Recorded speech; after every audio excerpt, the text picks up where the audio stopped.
আসসালামু আলাইকুম। আশা করি সব ভালো আছেন।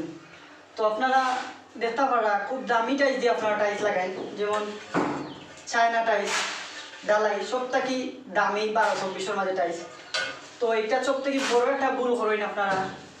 যারা জানা আছে তারা ঠিক আছে, আর যারা জানেন না তারা ভিডিও দেখলে বুঝতে পারবা। এই টাইসটা অত্যন্ত রেজার কাট বলতে একটা টাইস আর একটা টাইসের লোকে লাগিয়ে যায়। তো আমি আপনারা দেখাই, দেখলে বুঝতে পারবা। এটা হচ্ছে মাটনটা আঁকবো, দেখাবো একটু তারা। এই যে দেখো, এইরকম চিকন জয়েন্ট, এইরকম চিকন জয়েন্টে আপনার কাম কোনো সময়ও আপনার এই যে অত দামি টাইস ওর সুন্দর আপনি কোনো সময় পাইতাম। তো বেশিরভাগ সময় যারা দামি কাজ করায়, যেমন প্রেসার ক্লিপ দিয়ে কাম করায়, তো তারা লাগে ঠিক আছে, তারা ক্লিপ মারি দিলে জয়েন্টগুলো সমান হয়ে যায়। কিন্তু আমরা যারা ক্লিপ ছাড়া কাম করাই তারা লাগে উপায় কিটা, তারা লাগে একটা বেস্ট উপায় আছে, আপনারা দেখতে পারবা। আগে আপনারা দেখাই,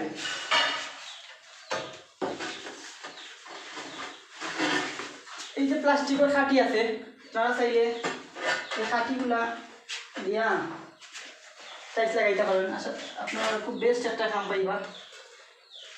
আর টাইস সুন্দর হইলো জয়েন্টে, বুঝছেন?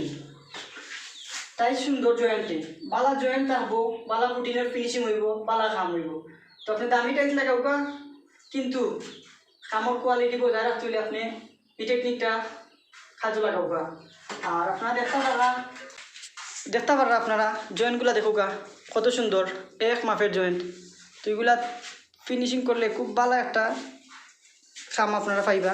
আর এত দামি টাইসগুলারে আশা করি আমি আপনারা ওরকম লাগানোর চেষ্টা করবা, খরচ করতেও যাও, কিন্তু এত দামি টাইসর কামর একটা ফিনিশিং আও।